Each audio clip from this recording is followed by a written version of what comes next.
I see you on the screen, so. Well, it is 5:15, so good evening, and thank you for joining us for Planning Commission interviews being held before our council meeting this evening. Welcome to our candidates. We have Peter Lehman, Mark Ritz, and Matthew Simmons. Thank you for being here tonight, especially when the weather is so nasty outside to be getting here, so thank you. We will be interviewing these three candidates tonight for two vacancies with terms ending in March 31st, 2025. And we'll start with Peter and then go, well, this says alphabetically by last name, but it might be easier just to go down the line if we agree to that. So I'm gonna change the script here. We're gonna start with Matthew, and then we will go down the line in kind of a round robin order, so everybody will have a chance to be the first person to answer the question. And so please limit your answers to around 1 minute each. And so I will ask an opening question. Actually, Councilmember Atkins Salazar will ask our opening question, and then we'll just go down the dais here and ask questions that we have for you folks and give you an opportunity to answer. So before we begin, do we have any members of the public wanting to comment on this item? Or online, if there's anybody online. Okay. Thank you, Patricia. And if you want to make your oh yeah, you don't have a microphone. We will move it over there.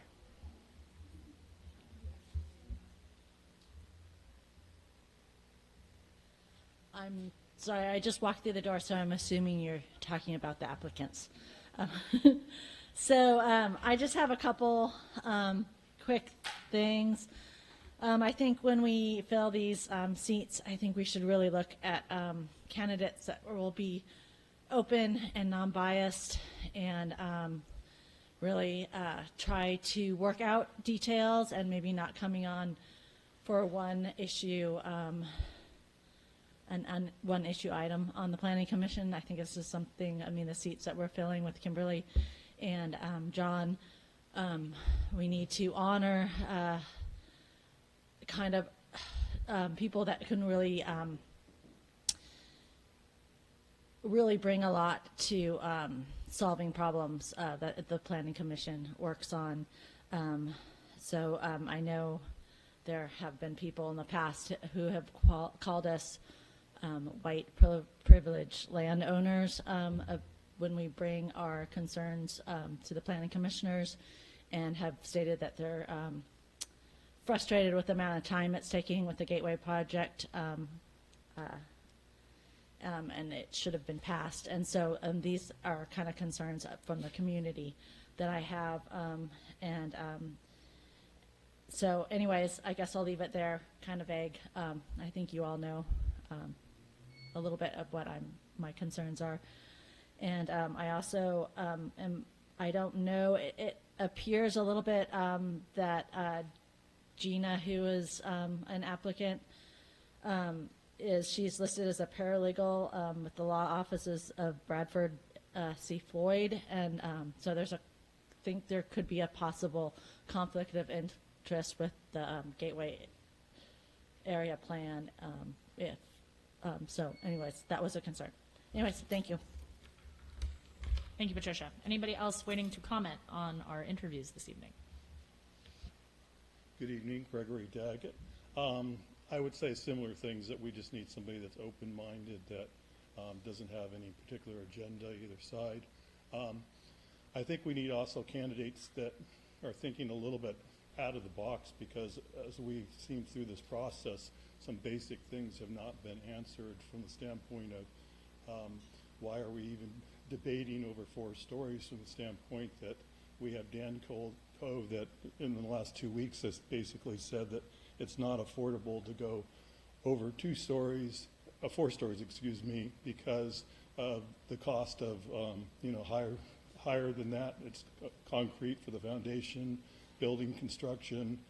So that's their view of it. So we've been spending a lot of time, planning commission members, that from the standpoint of no one's asking the basic question of why are we spending so much time and energy, debating this when it's not going to be affordable over 4 stories.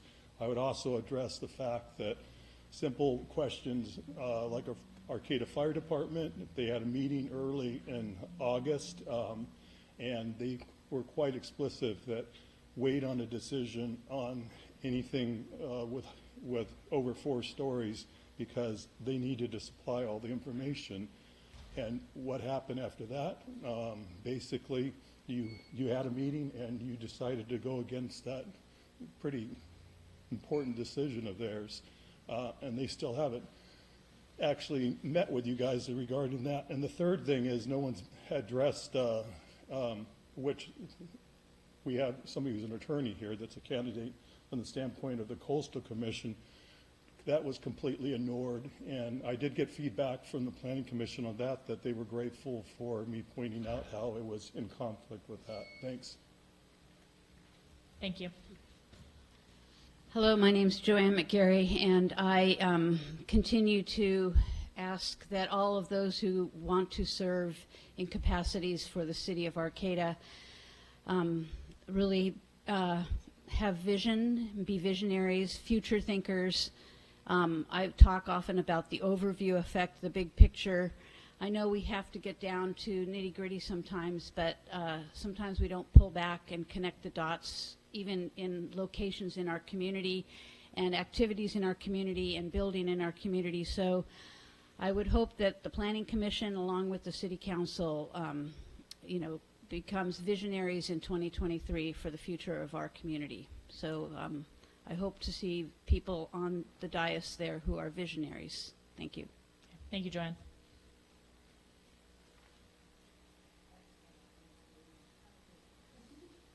Okay. Any more public comment on our interviews tonight? Yes, please. Come on up. Hi, I'm Sherry. Some of you know me. Happy New Year and happy Stormageddon to everyone in the room. None of us who speak frequently here at Planning Commission or City Council meetings have applied to be commissioners. We're obviously pretty biased, and I think it would do the community good if the council approves new commissioners who have not shown any obvious bias, or who are not employed by a person who stands to reap financial gain if the Gateway Area Plan is approved. Thank you. Thank you. Okay. Are there any comments online? Unsure. Not seeing any. Okay, great. So that means we can get started. So we will begin. Matthew, you will answer first for our first round of questioning, and the question will be asked by Councilmember Atkins Salazar. All right, thank you, and to all the candidates, and welcome, and thank you for being willing to show up and to volunteer your time for the city. We greatly appreciate it. So I'll ask the same question, and it'll go to all 3 of you. So tell us a little bit about your background or experience related to urban planning and or land use. Hi. So first off, thanks for having me here. I really appreciate it. So I'm a lawyer. I graduated law school in 2020. And while in law school, I took a class on land use and urban planning. And before I took that class, it really wasn't something that I knew very much about or thought about, but it was like the most fascinating class I'd ever taken. It made me totally rethink how I think about cities and how we all relate to each other. I found all the wheeling and dealing of zoning and how planning commission processes work and CEQA and all that really fascinating. And the other great thing about that class was I got to talk to a lot of students who weren't lawyers. They were in the planning school, and I got to talk to them about what their thoughts were about how our city should look and what they were dreaming to do. And so with that background, I decided I wanted to get more involved in local planning. And so for the past year or so, I've been coming to every planning commission meeting and really trying to be involved here on a local level and understand the issues, because I think it's really important. And, it's the decisions that are being made that are going to impact the future of the city. Thank you. And would you like me to read the question again, or do you have it? Please do. Oh, sure. So if you could just tell us about your background or experience related to urban planning and or land use.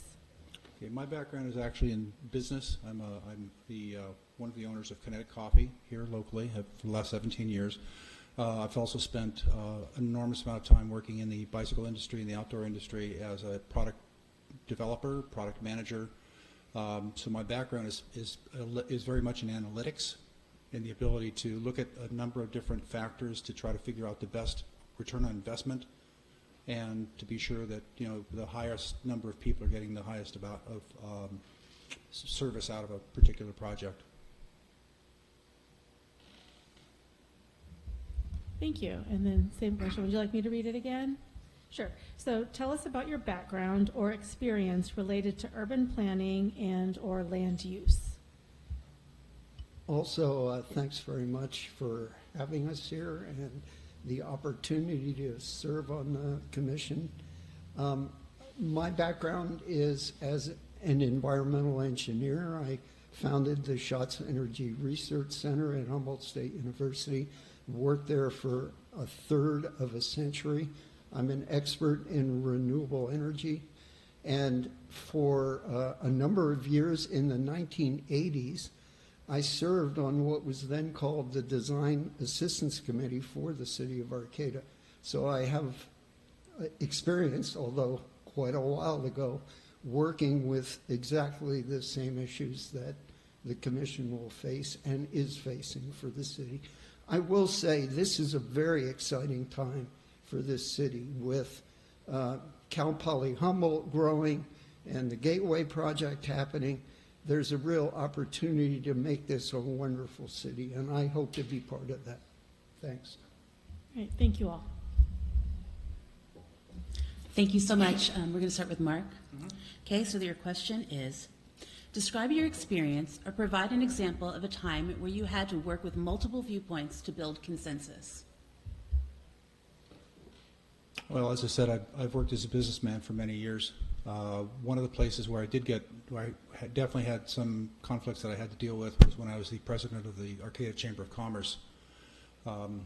We had a lot of conflicts happening with the then executive director. We also worked really hard to develop a relationship with the farmers market. It was during my presidency that we started the walkabouts that we do on a monthly basis. And we've done, I think, a great job there of just bringing in very disparate attitudes and opinions and bringing the group together to a common goal, which is to make Arcata a better place.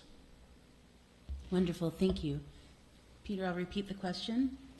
Describe your experience or provide an example of a time where you had to work with multiple viewpoints to build consensus.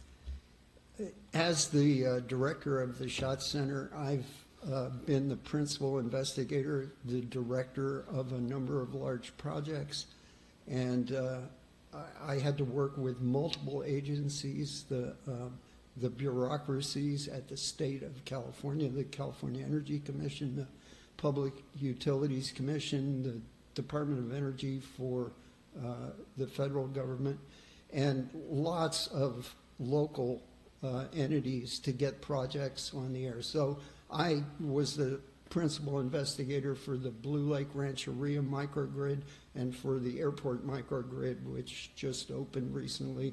And I can tell you there were many, many parties involved in that project, and they all had to be brought together.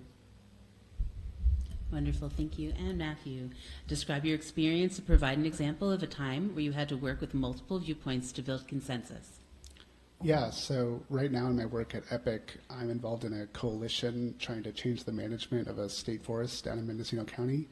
And we have so many different viewpoints and members in this coalition. There's local landowners, there's 2 Native American tribes, there's activists who just want to go into the forest and climb up into a tree and sit there all day, and getting all these different groups of people who all agree on the end goal but don't at all agree on how to get there is really challenging. But I've grown a lot and developed a lot of skills, working with people, resolving differences, sitting people down and getting them to talk through it. And I feel like I've really grown from that experience. Thank you. Okay, so this question will go to you first, Peter. And so the question is, what's your current level of knowledge of the city's long-term planning efforts, and including the Gateway Plan? Well, I've done some homework to come here today. So I've read the Gateway Plan and listened to the video, and I feel like I am up to date on what's going on in the city. I subscribe to the local newspaper, which I read every day. And in my work at the Shots Lab, I'm familiar with lots of local people. I've worked with people here at the city and people in the county to undertake various projects. So I feel like I'm pretty connected with the local community. Great, thank you. Yeah, same question to you, Matthew. What is your current level of knowledge of the city's long-term planning efforts, including the Gateway Plan? Yeah, so I've been attending every single planning commission meeting for the past year. I've read through the Gateway Plan. I've read through the general plan. I feel like I'm pretty up to date on where those efforts are and where the debate currently is. And I'd say it's certainly, I've formed opinions about it myself, but I'm always open to hearing from members of the community and learning more about these really important documents that are going to shape the future. Thank you. And I can repeat the question one last time here for you. What is your current level of knowledge of the city's long-term planning efforts, including the Gateway Plan? Well, like Pete, I've been doing my homework when I decided to apply for this position. So I have studied the Gateway Plan, the latest rev. I've also been watching the Planning Commission meetings, spent some time doing that, and pretty much understand, I think, where things are headed.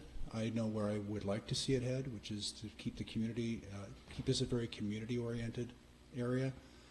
I've lived in areas where I've been fortunate enough to live in areas that have been very community-minded, like Arcata, and I've also had to live in places which have not been that way. And I really prefer Arcata, and I want to keep that part of the city strong in order to continue to live here.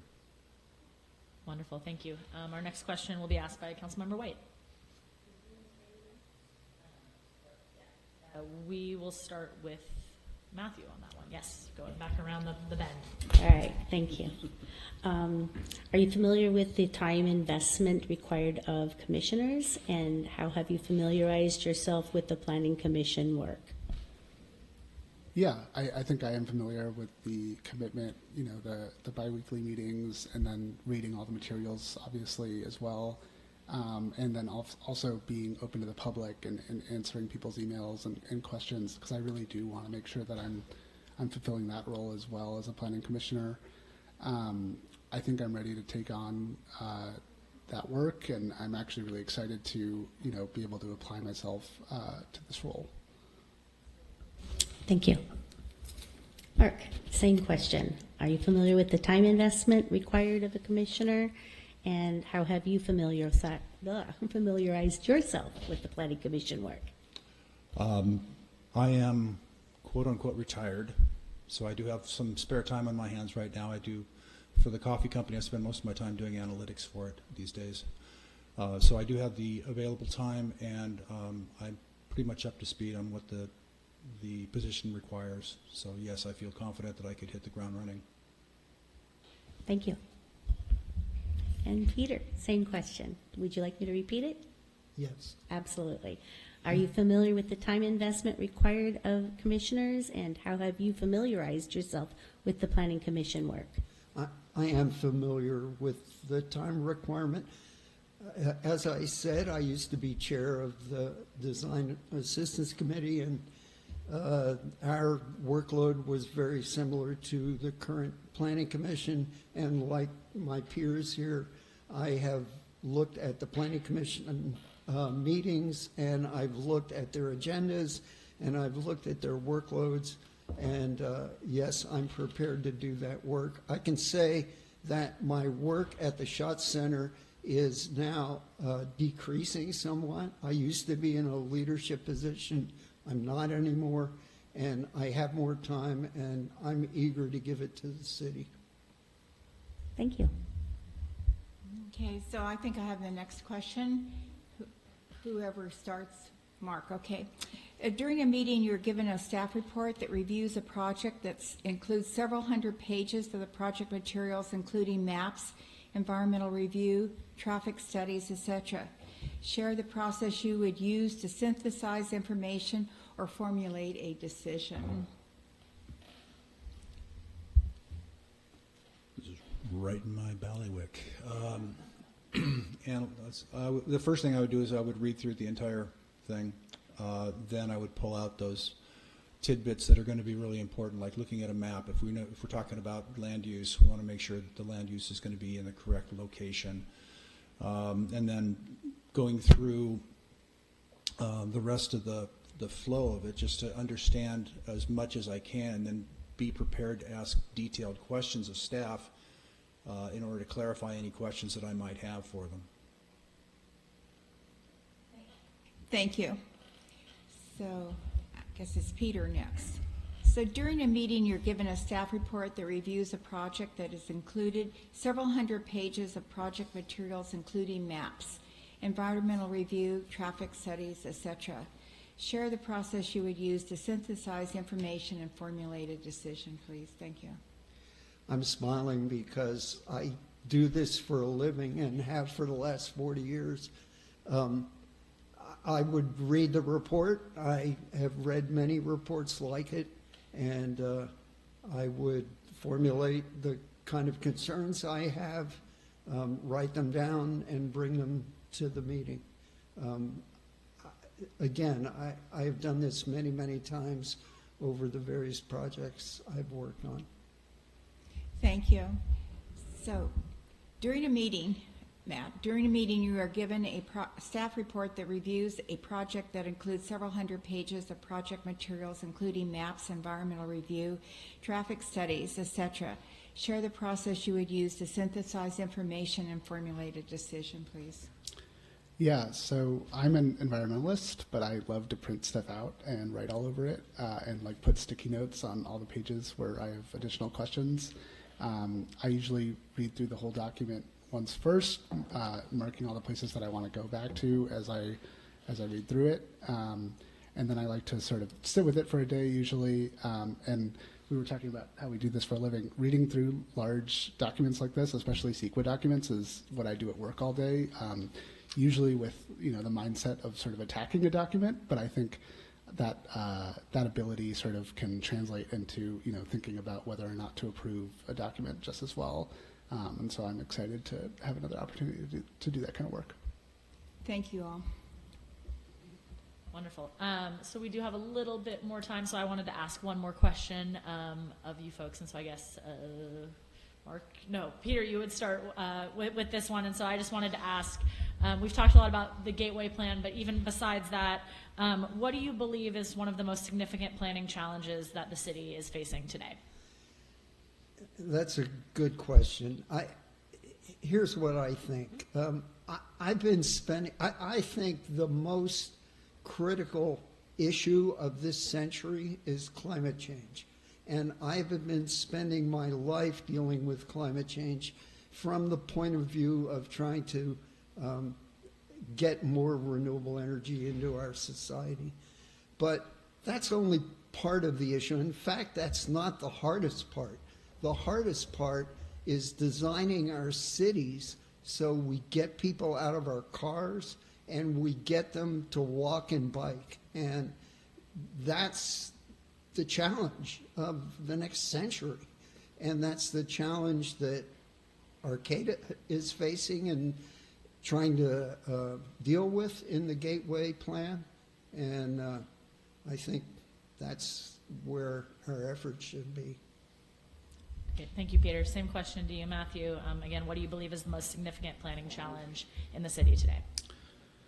Yeah, so I think that's an excellent answer, and I completely agree. But I think maybe even a more immediate challenge is housing and the lack of housing in our city. I think, especially for folks who currently own their home, it's hard to know just how crazy the rental market is and how much rent has increased for a lot of folks.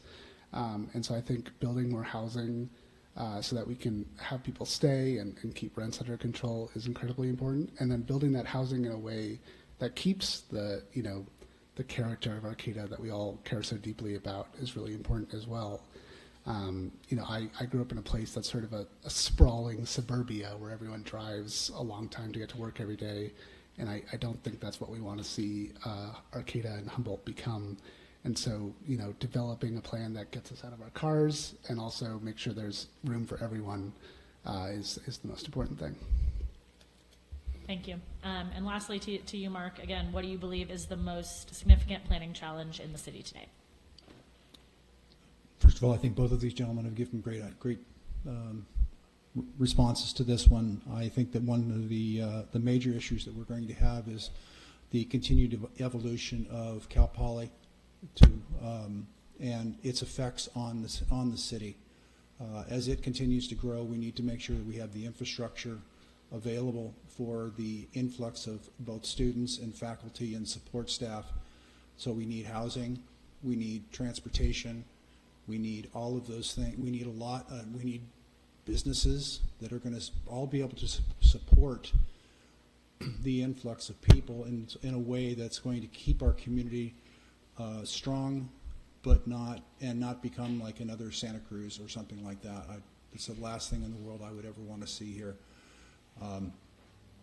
But if we can figure out a way to work with Cal Poly and jointly develop maybe some particular housing, to address your point, because the majority of the people that are going to be coming in here are going to be students, in my opinion.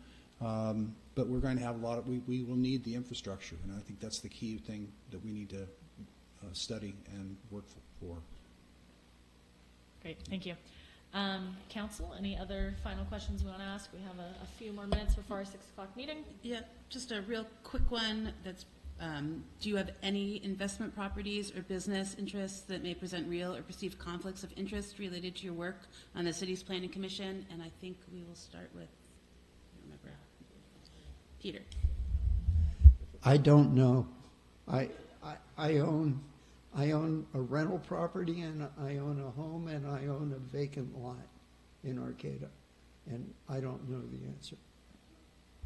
Sounds good. Matthew, do you have any investment properties or business interests that may present real or perceived conflicts of interest related to your work on the city's planning commission?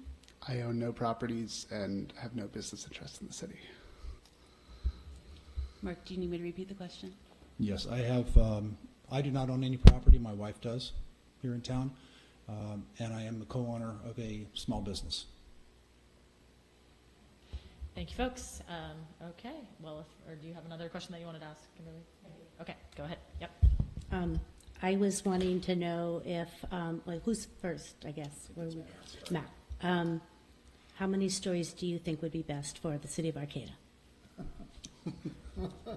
I thought 8 as a maximum was fine in the plan as it was originally written. Honestly, I've walked by 7-story and 8-story buildings, and once they're at that height, I don't really think it's going to cause anyone too much of a difference between the two. And I think the added benefits you can get in terms of community benefits and density, which is really important for getting people out of their cars and allowing the city to be walkable, is worth the added height. Thank you.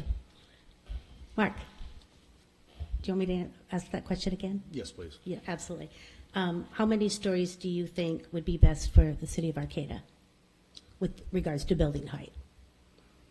I would say that personally, I think anywhere between 4 and 7 would be the absolute maximum. I would not want to see anything taller than that. I remember the shock when they built the behavioral sciences building at HSU, and how huge that thing was compared to everything else in the city. I think 4 is probably the most sensible in that 1, our fire department can still handle it. 2, there's less efforts involved with ground, the development of the foundations. So I think for both of those reasons, I would probably stay with the 4 that we currently have. Thank you. And Peter, same question. I think getting as many stories as possible is a good idea. I agree that housing is a real issue. We need places for people to live. Housing is a human right, and the fact that there are people who are unhoused in our city is very sad. And I think if it takes 8 stories to do that, our land is precious, and we're going to have a lot more students. We're going to have a lot more people. We're going to have climate refugees moving here. I think 8 stories is fine, and I think the foundational issues, those can be solved. I think the fire department issues, those can be solved. I think the important thing is to house people and have them not have to use their cars. Wonderful. Okay, well, if there are no more questions, Okay, well, thank you to our applicants. Thank you. This concludes our interviews, and we will be making a decision later on at our meeting that starts at 6. It is our first new business item, so it won't be too deep into the meeting if you do want to hang around and see what happens, or tune in on Zoom at home. Okay, thank you guys so much, and we'll be back at 6. Yep. Thank you for your time. Thank you.